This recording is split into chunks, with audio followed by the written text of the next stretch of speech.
إن الحمد لله نحمده ونستعينه ونستغفره ونؤمن به ونتوكل عليه ونعوذ بالله من شرور أنفسنا ومن سيئات أعمالنا من يهده الله فلا مضل له ومن يضلل فلا هادي له وأشهد أن لا إله إلا الله وحده لا شريك له وأشهد أن محمدًا عبده ورسوله أما بعد فإن خير الحديث كتاب الله وخير الهدي هدي محمد صلى الله عليه وسلم وشر الأمور محدثاتها وكل محدثة بدعة وكل بدعة ضلالة وفي رواية وكل ضلالة في النار فأعوذ بالله من الشيطان الرجيم بسم الله الرحمن الرحيم سنريهم آياتنا في الآفاق وفي أنفسهم حتى يتبين لهم أنه الحق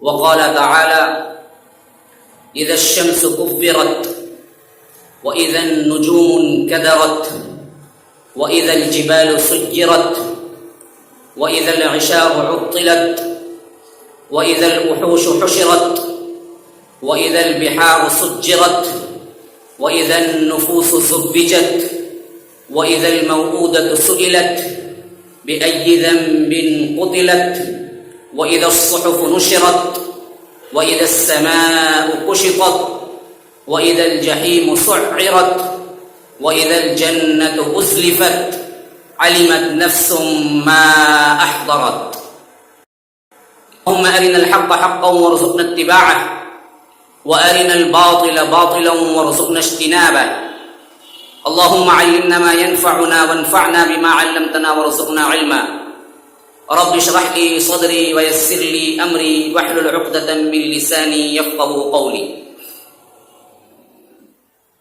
برادران اسلام، واجب الاحترام بزرگوں، دوستوں اور عزیز ساتھیوں، لائق احترام ماؤں اور بہنوں،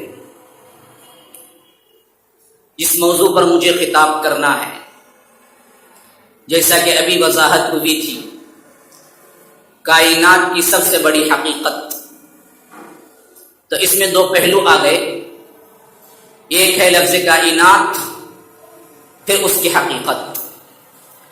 اگر میں ایک لفظ میں تعبیر کر دوں اس سوال کا جواب کیا ہے، تو موضوع کا جو تجسس ہے وہ ختم ہو جائے. تو اس تجسس کو باقی رکھتے ہوئے عنوان کے پہلے حصے کی طرف آتا ہوں کہ کائنات کی سب سے بڑی حقیقت سمجھنے سے پہلے کائنات کیا ہے یہ سمجھنا ضروری ہے. عمومی طور پر سمجھ یہ لیا گیا ہے کہ دنیا کائنات ہے، اور اس میں بھی سب سے مختصر ترین ذہن رکھنے والے یہ سمجھ چکے ہیں کہ زمین کائنات ہے. حالانکہ ایسی بات نہیں ہے. بات اگر سمجھنا ہے تو آپ یوں سمجھ سکتے ہیں کہ دنیا کا نقشہ لے لیجئے، پھر اس نقشے پہ تلاش کریں کہ ہندوستان کہاں ہے، انڈیا کا نہیں، دنیا کا نقشہ لے لیجئے، گلوب آپ کے سامنے ہو، اور اس میں آپ تلاش کریں تو ہندوستان ایک چھوٹا سا حصہ نظر آئے گا، ایک ٹکڑے کے مانند. اب وہ ہندوستان کے اس نقشے کے اندر تلاش کریں کہ چنئی کہاں ہے، تو آپ کو بالکل ایک ڈاٹ کی طرح نظر آئے گا، جیسے پورے انڈیا کے اس میں آپ دیکھتے ہیں کہ ایک ڈاٹ کی طرح سری لنکا نظر آتا ہے. جو لوگ اس سے واقفیت رکھتے ہیں جغرافیہ سے، وہ لوگ اچھی طرح جانتے ہوں گے کہ بہت بڑی چیز کو بالکل سمٹ کر اس میں ایک ڈاٹ کی طرح بتایا جاتا ہے. اور انڈیا کے نقشے میں ایک ڈاٹ ہوگا چنئی، اور چنئی میں تلاش کریں کہ ٹریپلیکین کہاں ہے، رائپیٹا کہاں ہے، تو اس سے بھی چھوٹا ایک ڈاٹ ہوگا، اور ان میں کہیں آپ کا کوئی ایک محل ہوگا، اگر بہت بڑا ہی ہے تو وہ بھی ایک بہت چھوٹا ڈاٹ کی طرح ہوگا. جس طرح پورے گلوب کے اندر یہ چنئی اور انڈیا ایک ڈاٹ کی طرح نظر آتے ہیں، بعینہ ہی کائنات میں زمین ایک ڈاٹ ہے. بس اچھی طرح سمجھ لیجیے، یہ پوری کائنات کے اندر زمین جو ہے جس پہ ہم رہتے ہیں، کل زمین، اس طرح کل زمین کے پورے نقشے پہ ایک ڈاٹ ہے انڈیا، اور اس میں ایک ڈاٹ ہے چنئی، بعینی اسی طرح کائنات کا اگر نقشہ لیا جائے اور اس کی کوئی حد بندی نہیں ہے، ابھی ہوئی نہیں ہے، پھر بھی ایک تصور کر لیں کہ کائنات یوں بڑی ہے تو کائنات میں ایک پوائنٹ ہے، ایک ڈاٹ ہے جو دنیا ہے، جو زمین ہے، ایک ڈاٹ ہے. تو اب اتنی وسیع کائنات کو آپ ناپیں گے کیسے؟ کہاں تک جائیں گے؟ کیسے سمجھیں گے؟ سائنسدان بڑے پریشان تھے اور بڑے حیران بھی تھے کہ کائنات کی وسعت کہاں سے لائیں گے اور کیسے سمجھیں گے، کیسے سمجھائیں گے. جنہوں نے آنکھوں سے کچھ ٹیلیسکوپ کے ذریعے دیکھ کے سمجھا وہ لوگ حیران تھے کہ اس کو سمجھائیں گے کیسے. اور بعینی یہ وہی بات ہے جو سورہ زاریات میں اللہ تبارک و تعالی نے فرمایا کہ والسماء بنیناها بأید وإنا لموسعون، ہم آسمان کو اپنی قوت سے بنایا ہے، پوری طاقت سے بنایا ہے. وَإِنَّا لَمُوسِعُونَ، اور اس کو ہم وسعت دے رہے ہیں. یعنی ایک نہج پہ کھڑا ہوا نہیں ہے معاملہ. ایک چیز ہے کائنات میں انسان بناتا ہے کوئی مشین، کوئی چیز، تو وہ جیسے بناتا ہے 10 سال بعد بھی ویسے ہی ہوتی ہے، 20 سال بعد بھی ویسے ہی ہوتی ہے. نہ اس کے اندر جان ہے، نہ اس کی بڑھوتری ہوتی ہے، نہ وہ بڑی ہوتی ہے نہ چھوٹی ہوتی ہے. لاکھ سال بیت جائیں وہ اپنے ہی حد پہ رہے گی جو کچھ اس نے بنایا ہے. لیکن اللہ تبارک و تعالیٰ کی ہر مخلوق کے اندر زندگی ہے، اور یہ زندگی کی نشانی یوں ہے کہ اس کی ہر مخلوق وسعت پذیر ہو رہی ہے، اس کی ہر مخلوق کے اندر بڑھوتری ہو رہی ہے. بعینی کائنات بھی ہم دیکھتے ہیں کہ ایک طرح جامد ہے، لیکن جامد نہیں ہے، یہ بھی اپنے آپ میں پھیل رہی ہے، بڑھ رہی ہے، بڑھ رہی ہے. اسی طرح وہ اپنی جو حالت ہوتی ہے کروڑوں سال میں اس کی دگنی حالت ہو جاتی ہے. تو سائنسدان حیران تھے کہ یہ کائنات کی حد بندی لگائیں تو کیسے لگائیں. تو اب پیمانے دیکھ لیجئے. میں بڑی تفصیل سے اور بڑے دھیمے طور پر آپ کو اصل کائنات کیا ہے یہ سمجھانا چاہتا ہوں تاکہ حقیقت جب سمجھ میں آ جائے تو بن دنیا بے حقیقت ہو کے رہ جائے. آج ہمارے سامنے دنیا بڑی حقیقت والی ہے. وجہ کیا ہے؟ ہم کائنات کو نہ سمجھے اور کائنات کے خالق کو بھی نہ سمجھے. اتنی بڑی کائنات کے خالق کو ہم نے سمجھ لیا کہ یہ چھوٹی سی زمین میں ہم رہنے والے مخلوق جو ہے اس کا صرف خالق ہے، اور اس کو سمجھ کے ہم نے اللہ کی ناقدری شروع کر دی. اللہ تبارک و تعالیٰ کہہ رہا ہے کہ میں رازق ہوں، ہم کہہ رہے ہیں کہ نہیں، ہمیں شک ہے تیرے رزق دینے پر، جب تک ہم محنت نہیں کر لیتے ہمیں اطمینان نہیں ہوگا. اللہ کہتا ہے کہ تمہارے کاموں کا میں کارساز ہوں، مجھے ولی بنا لو. ہم کہتے ہیں کہ نہیں، ہمیں اعتبار نہیں ہے، ہم دوسرے دوست بھی بنائیں گے، دوسرے کارساز بھی بنائیں گے، دوسرے ولی بھی بنائیں گے، ان سے بھی کام چلے گا. کوئی پیے پکڑیں گے، کوئی سیے پکڑیں گے، کسی کے پاس سر جھکائیں گے، کسی کے پاس گھٹنے جھکائیں گے، کسی کے پاس ہاتھ باندھ کے کھڑے ہوں گے. وجہ کیا ہے؟ جو اللہ تبارک و تعالی کی حقیقت ہے، جو اللہ تبارک و تعالی کی منزلت ہے، جو اللہ تبارک و تعالی کی تقدیس ہے، جو اللہ تبارک و تعالی کی ربوبیت ہے، جو اللہ تبارک و تعالی کی الوہیت ہے، جو اللہ تبارک و تعالی کی بلندی ہے، اس کو ہم نے سمجھا نہیں ہے. جس کو اللہ تبارک و تعالی نے تعبیر کیا ہے وما قدر اللہ حق قدرہ، انہوں نے اللہ کی قدر نہیں کی جس طرح کہ کرنی چاہیے تھی. وجہ کیا بنی؟ ہم نے اس خالق کو صحیح نہیں پہچانا جس کا وہ خالق ہے. یہ کائنات اتنی وسیع ہے، اتنی وسیع ہے، اتنی وسیع ہے. جب انہوں نے دیکھا کہ اس کی تشریح کریں گے، بتائیں گے، تو سائنسدانوں کے لیے سب سے بڑی مشکل یہ پیش آئی کہ کس پیمانے سے کریں گے. ایک ہے آپ کے پاس انچ، پھر آگے بڑھتا ہے 12 انچ کا 1 فٹ، پھر آگے بڑھتا ہے میٹر، پھر آگے بڑھتا ہے 1000 میٹر کا 1 کلومیٹر. اب یہ کلومیٹر اور میٹر یہ تو بالکل کائنات کو ناپنے جائیں گے تو بالکل بے بس نظر آتے ہیں یہ پیمانے. کلومیٹر کی کوئی حقیقت ہی نہیں ہے اگر کائنات کو آپ کلومیٹر سے ناپنا شروع کر دیں. تو انہوں نے ایک دوسرا ناپنے کا آلہ ایجاد کیا. اس آلے کا نام ہے لائٹ ڈسٹینس، لائٹ کا فاصلہ، روشنی کی رفتار. یہ کیسے کیا؟ انہوں نے ناپا کہ یہ روشنی جس تیزی کے ساتھ آگے گزر جاتی ہے، اس کو اگر ہم جانچنے کے لیے کائنات کے لیے میٹر کے طور پہ استعمال کریں گے تب ہم کامیاب ہو سکتے ہیں. تو انہوں نے اندازہ لگایا کہ 1 سیکنڈ کے اندر روشنی جس رفتار سے پاس ہوتی ہے وہ کتنا رفتار ہے؟ 1,86,000 کلومیٹر کی رفتار میں 1 سیکنڈ میں روشنی پہنچ جاتی ہے. کیسے؟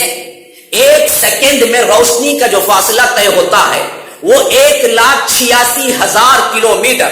1,80,000 پر 6,000 1,86,000 میٹر نہیں، کلومیٹر، میل کا فاصلہ 1 منٹ میں نہیں، 1 سیکنڈ میں، 1 سیکنڈ میں یوں چٹکی بجانے کے اندر روشنی اگر آپ یہاں ڈالیں گے، یہاں سے 1,86,000 کلومیٹر کا جو فاصلہ ہے وہاں پر 1 ہی سیکنڈ کے اندر پہنچ جائے گا۔ تو اب کائنات کو ناپنے کے لیے انہوں نے یہ لائٹ ڈسٹینس استعمال کیا، روشنی کی رفتار کو استعمال کیا تھا۔ اب آپ کو اس رفتار کا ایک کیلکولیشن میں بتاتا ہوں۔ ہمارے زمین سے قمر، چاند 2.5 لاکھ کلومیٹر ہے، 2.5 لاکھ کلومیٹر، کتنا؟ 2.5 لاکھ کلومیٹر۔ اور ہماری زمین سے سورج 9.5 کروڑ کلومیٹر دور ہے، 9.5 کروڑ 93 ملین کلومیٹر دور ہے یہاں سے، ہماری زمین سے۔ کہاں؟ سورج۔ اب جب سورج کی روشنی یا چاند کی روشنی، اس کی روشنی شروع ہوتی ہے زمین کی طرف آنے کے لیے، تو اس رفتار سے آپ کیلکولیشن کر کے دیکھ لیں، اگر کسی کے پاس کیلکولیٹر ہو اور غور سے سن رہا ہو، توجہ سے، اور ذہین بھی ہو، تو اس کے لیے مشکل نہیں ہے جو میں بتا رہا ہوں کہ 9.5 کروڑ کا فاصلہ اور 1 سیکنڈ میں روشنی 1,86,000 طے کر رہی ہے فاصلہ۔ تو سورج جب اصل میں نکلتا ہے تو اس کی روشنی زمین پر پڑنے کے لیے تقریباً 8 منٹ چند سیکنڈ لگتے ہیں۔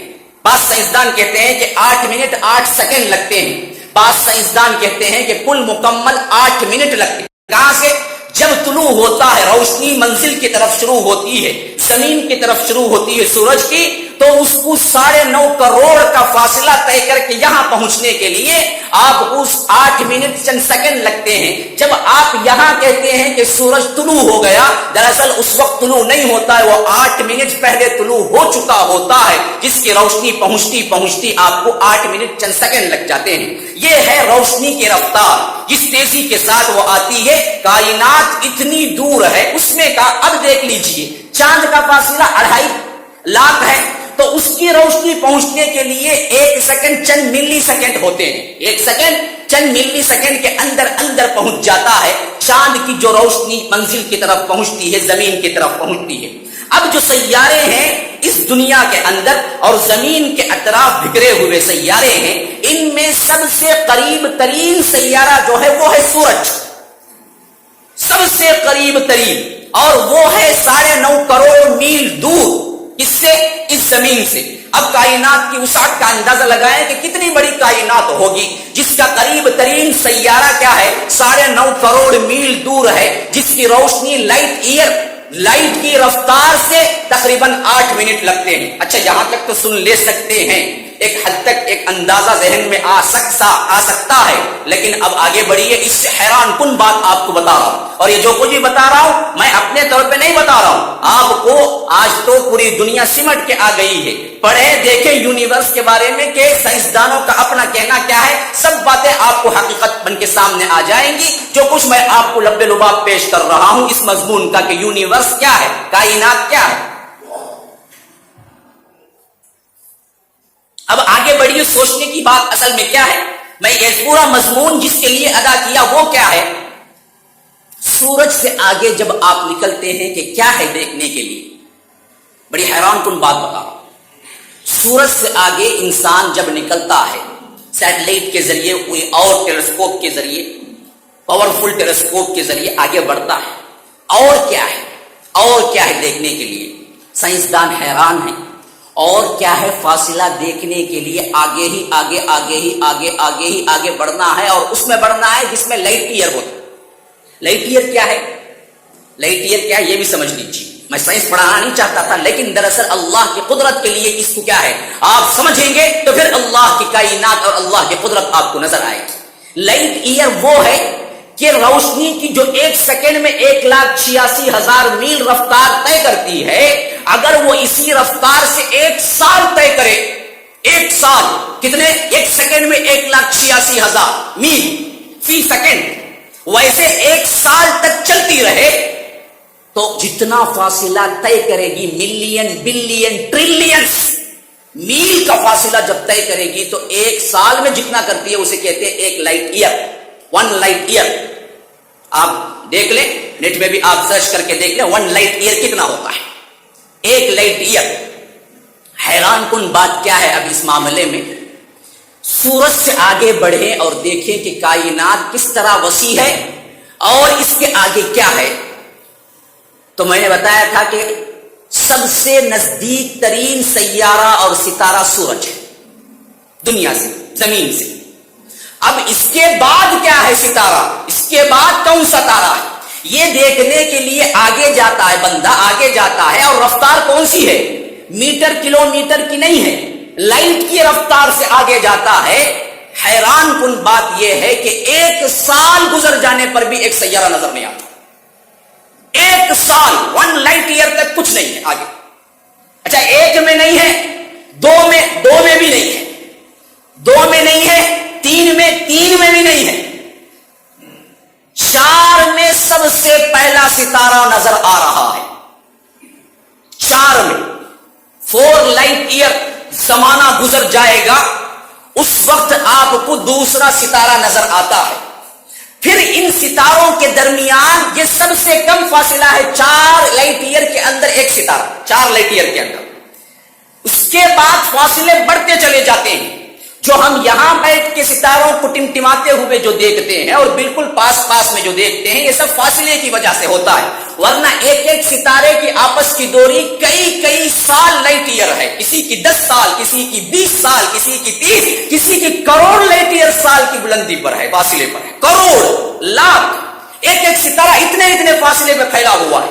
اور اس کے بعد عجیب ترین بات اور سن لیجئے، ان کے اندر گروپس ہیں، کہکشائیں ہیں، ان کے اندر الگ اپنے جوڑے ہیں، انہی جوڑوں کے اندر یہ رہتے ہیں، حالانکہ فاصلہ ایک دوسرے کے اندر کئی لائٹ ایئر سال کا ہے، 10 20 30 40 50 ہزار لاکھ کروڑ۔ اب اس طرح کے کروڑوں لائٹ ایئر سال میں پھیلے ہوئے یہ تمام کہکشاں کے اندر ستارے اپنے گروپ کو ایک امام مانتے ہوئے، ایک مرکز مانتے ہوئے اس کے گرد چکر لگا رہے ہیں، اور یہ چکر ایسے لگا رہے ہیں کہ کبھی ان کے اندر اس طرح کے واقعات بھی پیش آتے ہیں کہ دونوں نزدیک بھی آئیں، دونوں دور بھی جائیں، دونوں ایک دوسرے کے کہکشاؤں کے بالکل قریب بھی آ جائیں، لیکن نہ ان کے اندر کوئی ٹکراؤ ہوتا ہے، نہ ان کے اندر کوئی غلط فہمی ہوتی ہے، نہ ان کے اندر کوئی فساد ہوتا ہے، نہ ان کے اندر کسی طرح کا نقصان ہوتا ہے۔ یہ کروڑوں سال سے اسی حیثیت سے اپنے اندر گردش کر رہے ہیں، اور یہ گردش کرتے گھومتے اپنے اندر پھیل رہے ہیں۔ 500 کروڑ سال پہلے کائنات کی جتنی وسعت تھی، 500 کروڑ سال بعد کائنات کی دگنی وسعت ہو گئی۔ کون ہے یہ سب کچھ کرنے والا؟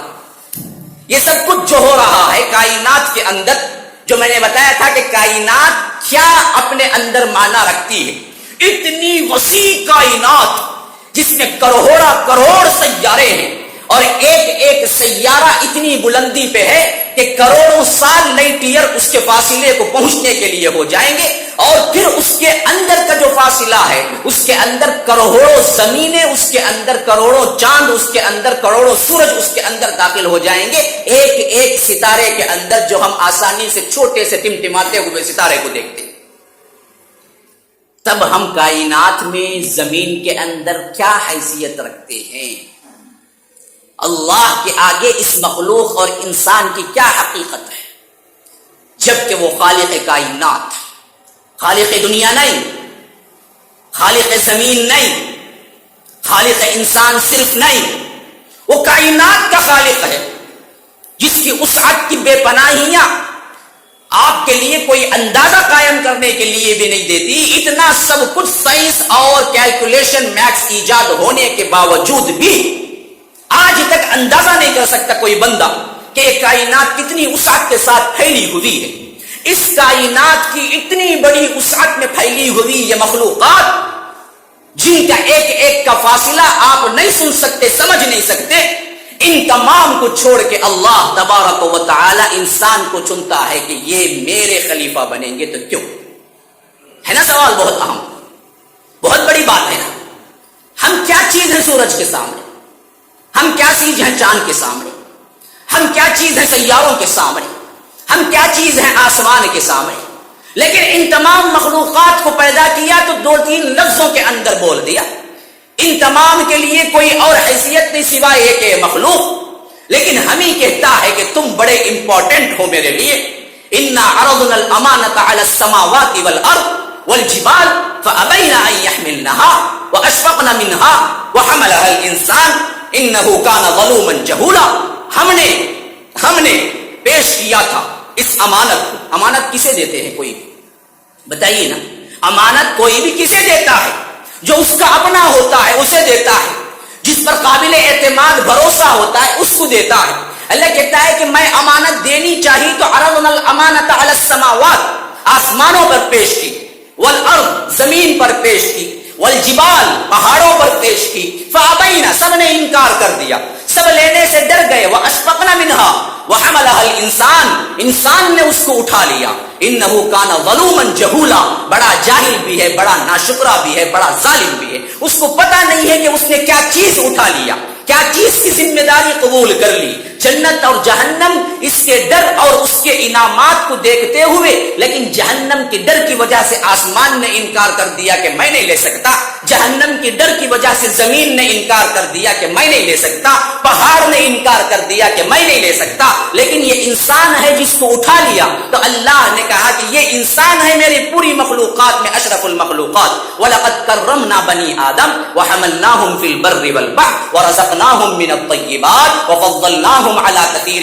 مِّمَّنْ خَلَقْنَا تَفْضِيلًا، کہ ہم نے بنی آدم کو تکریم دی، عزت دی، احترام دیا. کیسے دیا؟ پوری کائنات میں دیا. کرمنا بنی آدم وحملناہم فی البر والبحر، خشکی میں بھی اس کے لیے اہمیت ہے، تری میں بھی اس کے لیے اہمیت ہے. ویل مچھلی اتنی بڑی لیکن حفاظت کر رہی ہے تمہاری، تم کشتیاں چلاتے ہو اس کے اندر. فضا اتنی بڑی بکھری ہوئی، ایک ہوا کا جھونکا آئے، بڑے بڑے فلائٹ چلے جائیں. ابھی جو ملیشیا کے اندر گئی ہے، کہاں گئی؟ کئی دنوں تک گم ہو کے رہ گئی. چاہے تو یہ بھی کر دے، چاہے تو یہ بھی کر دے کہ ان فضاؤں کو پھاڑتے چیرتے تم اپنی منزلیں طے کرتے رہو. کہ یہ قوت مسخر کون دیا ہے؟ وسخر لكم الليل والنهار والشمس والقمر والنجوم مسخرات بامره، کہ اللہ تبارک و تعالی نے تمہارے لیے مسخر کیا ہے، انڈر میں کیا ہے، رات کو، دن کو، آسمان کو، زمین کو، ستاروں کو، سیاروں کو، ہر چیز کو میں نے تمہارے لیے مسخر کر دیا ہے. کیوں؟ اللہ نے ہمیں سب سے زیادہ امپورٹنس دیا اپنے مخلوقات میں. تو سب سے پہلی بات سمجھ لیجیے، کائنات کی وسعت اتنی بڑی ہے اس کا کوئی اندازہ کوئی ذہن نہیں کر سکتا. دوسری بات، اب اتنی بڑی وسعت میں پھیلی ہوئی منظم طریقے سے یہ چلنے والی کائنات ٹھہری ہوئی نہیں ہے، ساکن نہیں ہے، ایک جگہ نہیں ہے، خود بھی چل رہی ہے، پھیل بھی رہی ہے، آگے بڑھ رہی ہے، بڑھوتری ہو رہی ہے. اور اس کے اندر کئی ایسی چیزیں ہیں کہ اگر ذرا برابر بھی اونچ نیچ ہو جائے، ٹکرا کے پاس ہو جائے، لیکن نہیں ہوئی. تو سب سے پہلے نیوٹن کا کلیہ تھا، سائنس کا بابا آدم ہے. مائیکل ہارٹ نے کتاب لکھی دی 100، دنیا کے 100 بڑے آدمی، اور اس میں گریڈیشن قائم کیا. نمبر 1 کون، نمبر 2 کون، نمبر 3 کون. آپ کو معلوم ہونا چاہیے وہ عیسائی تھا مائیکل ہارٹ، اور اس کی کتاب تاریخ میں بہت مانی ہوئی کتاب ہے اور اس زمانے کی لکھی ہوئی ہے. اور وہ بہت بڑا تاریخ دان تھا، اپنی زندگی کا سب سوچ و بچار لا کے اس میں جمع کیا اس کتاب کے اندر، اور لکھا دنیا کے 100 بڑے آدمی، دی 100. اور اس میں کہا کہ ان میں بھی میں گریڈیشن قائم کروں گا کہ نمبر 1 کون، نمبر 2 کون، نمبر 3 کون. تو اس نے لایا نمبر 1 پہ محمد الرسول اللہ صلی اللہ علیہ وسلم. الفضل ما شہیدت به الاعداء، جیسا کہ عربی میں مقولہ ہے، دشمن جس کی گواہی دے وہ اصل بات ہوتی ہے. اپنے تو تعریف ہی کرتے ہیں، یہ نہیں بات کہ دشمنوں کی تعریف کی اللہ کے رسول صلی اللہ علیہ وسلم کو کوئی ضرورت ہے. نعوذ باللہ.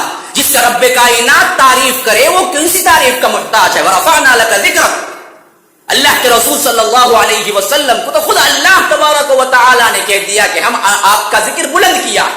وہ کسی تعریف کے محتاج نہیں ہے.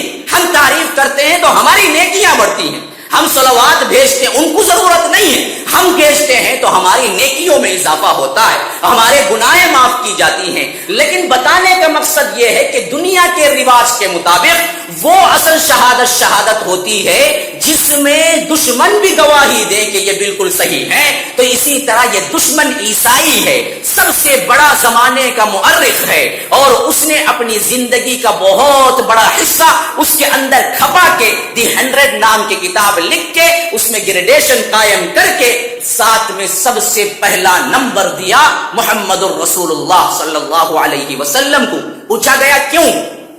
اس سے انٹرویو ہوئی تھی، باقاعدہ اس سے پوچھا گیا، تو اس نے یہ لفظ استعمال کیا کہ یہ ایک ونلی ون، یہ ایک ہی ایسی شخصیت ہے جو اللہ کے رسول صلی اللہ علیہ وسلم کے اندر نظر آتی ہے کہ دنیا اور روحانیت، سیاست اور مذہبی لحاظ سے دونوں فیلڈ میں بیک وقت ممتاز نظر آتی ہے، کوئی اور شخصیت دنیا کے اندر نہیں۔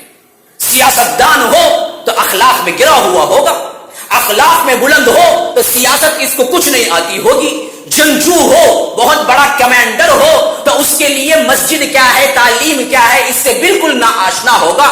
جو تعلیم اور مسجد میں بلند ہو اس کے لیے جنگجویت کیا ہے، کمانڈرنگ کیا ہے، وہ نہیں پتا ہوگا۔ ہر فیلڈ میں سب سے ممتاز ترین تاریخ میں ایک ہی شخصیت ہے، وہ ہے محمد الرسول اللہ صلی اللہ علیہ وسلم۔ جہاں بلندی معراج دنیاوی سلسلوں میں آتے ہیں وہاں پر بھی بلند ہیں، جہاں اخروی سلسلے نظر آتے ہیں وہاں پر بھی سب سے اونچے منصب پر ہیں۔ تو نمبر 2 جو گریڈیشن دیا اس نے وہ ہے نیوٹن، اس وجہ سے میں نے بتایا۔ نمبر 3 حضرت عیسیٰ کو رکھا، کیوں؟ سائنس میں سب سے بڑا انقلاب کرنے والا نیوٹن ہے، آج جتنی ترقی ہے اس کے پیچھے بنیاد نیوٹن کی، پھر اس کو آگے بڑھایا کلیے کی شکل میں یہ آئنسٹائن ہے، اور اسی کا نیوکلیئر ویپنز بنایا اس نے۔ تو جب یہ نیوٹن نے قاعدہ قائم کیا تو اس وقت اس نے سب سے اہم اصول یہی بنایا تھا کہ کائنات نہ کبھی پیدا ہوئی نہ کبھی فنا ہوگی، اس کا اصول یہی ہے۔ کائنات ایک ایسی ہے جو ہمیشہ سے ہے، یہی خدا ہے، یہی ہے سب کچھ، کیونکہ یہ ہمیشہ رہی ہے، ہمیشہ تھی اور ہمیشہ رہے گی، نہ پیدا ہوئی ہے نہ برباد ہوگی۔ لیکن جب آگے سائنس میں چلے، سائنسدان اور ترقی کیے اور تجربات کیے، انہیں بہت جلد یہ حقیقت نظر آئے گی کہ جو کچھ انہوں نے کہا، نیوٹن نے کہا، یہ بالکل غلط ہے۔ ایک زمانہ ایسے تھا جس میں کائنات نہیں تھی، اور ایک زمانہ بہت قریب کا ایسے ہے جس میں یہ توڑ پھوڑ کر رکھ دی جائے گی۔ متفقہ 50 سائنسدان نے اس پہ مہر ثبت کی ہے اور کہا ہے کہ یہی واقعہ ہے کہ ایک زمانہ ایسے تھا جس میں یہ کائنات نہیں تھی۔ اس سے معلوم ہو گیا کہ کائنات نہیں تھی تو کسی نے پیدا کیا ہے، تب آئی، جب آئی تو اس کا مقدر ضرور بنے گا کہ وہ برباد بھی ہوگی۔ جواہر لال نہرو نے کتاب لکھی ہے ڈسکوری آف انڈیا، اب اس میں انہوں نے بگ بینگ تھیوری سائنسدانوں کے ذریعے سے نقل کی ہے۔ کیا تھیوری ہے؟ کچھ نہیں تھا، کچھ نہیں تھا، بس گیسز تھے، کیمیکلز تھے، پھر اچانک دھماکہ ہوا، اور اس دھماکے سے چاند ایک جگہ جا کے فٹ ہو گیا، سورج ایک جگہ جا کے فٹ ہو گیا، زمینیں ایک جگہ جا کے فٹ ہو گئے، سیارے ایک جگہ جا کے فٹ ہو گئے، پھر ہزاروں سال اس کے اندر چلے تو ان کے اندر سمندر آئے، ان کے اندر کیمیکلز آئے، ان کے اندر پہاڑ آئے، پھر ان کے اندر بہت سی تہیں پیدا ہوئی۔ یہ تمام بہت لمبے عرصے کے لیے سائنسدان بتاتے ہیں کہ اس کے اندر جو تغیرات ہوئے اس میں کروڑوں سال لگے۔ اللہ تبارک و تعالی ایک لفظ میں فرماتا ہے انبیاء کے اندر، کانتا رتقا ففتقناهما وجعلنا من الماء كل شيء حي افلا يؤمنون۔ دیکھو تم کائنات کو نہیں دیکھتے، یہ ایک ہی کرے میں، ایک ہی مادے کی شکل میں ایک جگہ منجمد تھی۔ کانتا رتقا ففتقناهما، ہم نے اس کو پھاڑ دیا، ہم نے اس کو الگ الگ کر دیا، ہمارا ایک حکم ہوا تھا۔ یہ کہتے ہیں بگ بینگ تھیوری، دھماکہ ہوا، ہم کہتے ہیں اللہ کا حکم ہوا، کچھ نہیں تھا، اللہ کا حکم ہوا، چاند بنا، سورج بنا، کائنات میں یہ سیارے بنے، یہ ستارے بنے، جس کی تفصیل اللہ تبارک و تعالی کچھ اور جگہ بڑی تفصیل سے کر رہا ہے۔ قل انکم لتکفرون بالذی خلق الارض وتجعلون له اندادا ذلك رب العالمین وجعل فيها رواسي من فوقها وبارك فيها وقدر فيها اقواتها في 4 ايام سواء للسائلين ثم استوى الى السماء وهي دخان فقال لها وللارض ائتيا طوعا او كرها قالتا اتينا طائعين فقضاهن 7 سماوات في يومين وأوحى في كل سماء أمرها وزينا السماء الدنيا بمصابيح وحفظا ذلك تقدير العزيز العليم۔ کتنی خوبصورت ترین بات ہے. اگر کوئی دوسرا ہوتا اور وہ خالق نہ ہوتا ایسی بات کہہ سکتا؟ جو کچھ اللہ نے اس میں بتائی ہے تفصیل، یہ صرف خالق کائنات ہی بتا سکتا ہے. اتنی پرفیکٹ تفصیل. اللہ کہتا ہے کہ اَإِنَّكُمْ لَتَكْفُرُونَ بِالَّذِي خَلَقَ الْأَرْضَ فِي يَوْمَيْنِ وَتَجْعَلُونَ لَهُ أَندَادًا. کیا تم اس ذات سے کفر کرتے ہو، اس رب العالمین سے کفر کرتے ہو، اس کے انکاری ہو جس نے زمین کو 2 دنوں کے اندر پیدا کیا. خلق الارض فی یومین وتجعلون له اندادا. ایسے اللہ، ایسے رب العالمین کے ساتھ تم شریک ٹھہراتے ہو، پارٹنرز ٹھہراتے ہو. تم کہتے ہیں کہ فلاں بھی شریک ہیں، ان کے پاور میں وہ بھی ہیں، ان کو بھی پکارو، ان کو بھی پکارو، یہ بھی شریک ہوئے ہیں، ان کے پاس بھی طاقتیں ہیں، یہ بھی بلا کو ٹالنے والے ہیں، یہ بھی مصیبتوں میں کام آنے والے ہیں. جبکہ اس نے بنایا تو کسی کو شریک نہیں کیا. جب بنا دیا، بنانا مشکل امر ہے، اس میں کسی کو شریک نہ کیا تو بنا چکا تو تم شریک کرنے والے کون ہو؟ اَإِنَّكُمْ لَتَكْفُرُونَ بِالَّذِي خَلَقَ الْأَرْضَ فِي يَوْمَيْنِ وَتَجْعَلُونَ لَهُ أَندَادًا ذَلِكَ رَبُّ الْعَالَمِينَ. یہی ہے وہ جو عالموں کا پروردگار ہے. ذَلِكَ رَبُّ الْعَالَمِينَ. یہی ہے وہ جو عالموں کا پروردگار ہے. پھر اس کے بعد کیا ہوا؟ فِي يَوْمَيْنِ وَتَجْعَلُونَ لَهُ أَندَادًا ذَلِكَ رَبُّ الْعَالَمِينَ وَجَعَلَ فِيهَا رَوَاسِيَ مِنْ فَوْقِهَا وَبَارَكَ فِيهَا وَقَدَّرَ فِيهَا أَقْوَاتَهَا فِي 4 أَيَّامٍ. پھر زمین کو سوارنے میں 2 دن لگ گئے. کیسے سوارا؟ رواسیہ من فوقیہا. اس کے اوپر ہم نے کیا کیا؟ پہاڑوں کو میخ کی طرح گاڑا. جیسا کہ حدیث میں آتا ہے کہ جب زمین کو اللہ نے بنایا تو وہ ہلنے لگی، حرکت کرنے لگی، کیونکہ اس کے اوپر کچھ نہیں تھا تو وہ تھرانے لگی. اللہ نے کہا کہ اچھا تیرے لیے میخ لگاتا ہوں، رواسیہ من فوقیہا، اس کے اوپر پہاڑوں کو اندر تک. اسی وجہ سے آپ کو معلوم ہونا چاہیے جتنا اوپر پہاڑ نظر آتا ہے اس سے زیادہ نیچے ہوتا ہے. جو جتنا اوپر ہوتا ہے اتنا اوپر نہیں ہوتا ہو جتنا اس کے نیچے زمین میں ہوتا ہے. وہ گاڑا گیا ہے باقاعدہ. جس طرح آپ کو معلوم ہونا چاہیے میخ آپ گاڑتے ہیں تو میخ کا جو سرا ہوتا ہے وہ آپ کو نظر آتا ہے، لیکن کتنی لمبی میخ اندر گئی ہوئی ہے یہ نظر نہیں آتا.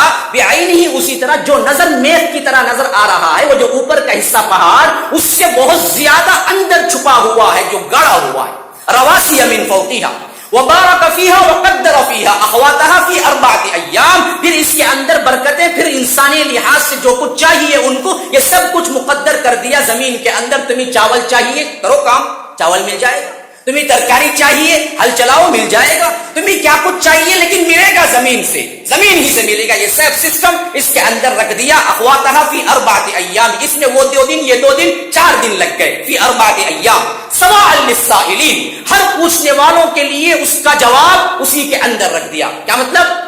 جو چاہتے ہو تم اس میں بو کاٹو گے، کھیتی کرو، مل جائے گا. سواء للسائلین. ثم استوى الى السماء. پھر آسمان کی طرف متوجہ ہوا. وہی دخان، وہ دھواں تھا. فقال لها، اس سے ہم نے کہا ائتیا طوعا او کرها، آؤ خوشی سے آؤ یا ناخوشی سے آؤ. آنا ہے ایسا آرڈر، خوشی سے ہو تو آؤ نہیں، طوعا او کرها، خوشی ہو یا ناخوشی سے آؤ میرے پاس. ائتیا طوعا او کرها. قالتا اتینا طائعین. انہوں نے کہا کہ ہم خوشی کے ساتھ اطاعت کرنے والے ہیں، خوشی کے ساتھ آتے. قالتا اتینا طائعین. فقضاهن 7 سماوات فی یومین. پھر اللہ کہتا ہے ہم نے اس کے اوپر 7 آسمان بنائے 2 دن کے اندر. وأوحى في كل سماء أمرها. پھر ہر آسمان کے لیے وحی کر دی جو کچھ اس کے اندر ضرورت تھا. ہر آسمان کے لیے الگ الگ ڈائریکشنز، الگ الگ احکامات جو دینے تھے وہ سب دے دیے 2 دن کے اندر. وأوحى في كل سماء أمرها. اب آخری آسمان 7واں نیچے والا تھا. وزينا السماء الدنيا بمصابيح. اللہ کہتا ہے کہ پھر ہم نے اس آسمان دنیا کو سیاروں سے مزین کر دیا. اب ذرا تصور کر کے دیکھیں، رات کا موقع ہو اور آسمان بالکل خالی ہو تو کیسے نظر آئے گا؟ آپ کو نظر اٹھاتے ہوئے ڈر لگے گا، ایک طرح کا بھیانک پن نظر آئے گا. اللہ نے اس کو خوبصورت بنانے کے لیے کہا کہ ہم یہاں پر ٹمٹماتے چراغ رکھ دیں گے، اور یہ چراغ کے اندر بہت بڑی ہسٹری ہے، لیکن تمہیں دور سے نظر آئے گا کہ یہ ٹمٹماتے چراغ ہے، لیکن یہ بہت بڑے بڑے سیارے ہیں. ذالک تقدیر العزیز العلیم. یہ ہے بہترین زبردست جاننے والے کی طرف سے یہ تنظیم، یہ بناوٹ، یہ ہے کائنات جس کو اللہ نے بنایا ہے اس طرح. یہ ہے سائنس جو کہہ رہی ہے کہ کائنات یوں ہے، یہ کائنات یوں ہے اور اس کا فاصلہ یوں ہے، اور اللہ تبارک و تعالی بتا رہا ہے کہ ہم نے یہ سب کچھ کیا صرف 6 دنوں کے اندر، اور اس کی وسعت کا کوئی اندازہ نہیں ہے۔ اب یہ پوری کائنات میں کس وجہ سے بتانے کا مقصود یہ ہے کہ سائنس کی ترقی جب شروع ہوئی تو اس وقت سب سے پہلا اصول بنا کہ یہ کائنات بنی نہیں، ہمیشہ سے ہے، ہمیشہ رہے۔ پھر سائنس نے ترقی کی، نیوٹن کا کلیہ مار کھایا، لوگوں کو واضح ہو گیا کہ نیوٹن نے غلطی کی، کائنات ایک زمانے میں نہیں تھی، بنی تھی۔ تو دوسرا سوال اٹھا کہ بنی تھی تو فنا ہونا مقدر ہے، جو بنے گی وہ فنا ہوگی، جو نہ بنے گی وہ فنا بھی نہیں ہوگی، وہ صرف ایک ذات ہے، وہ اللہ تبارک و تعالی کی ذات، نہ کبھی بنی ہے نہ کبھی فنا ہوگی۔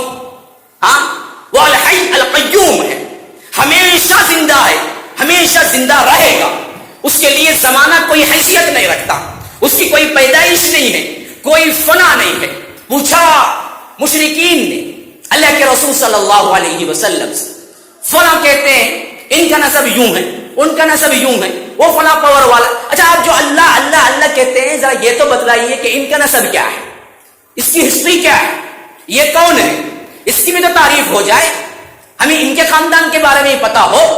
تو آیت اتری، قل هو اللہ احد اللہ الصمد لم یلد ولم یولد ولم یکن له کفوا احد۔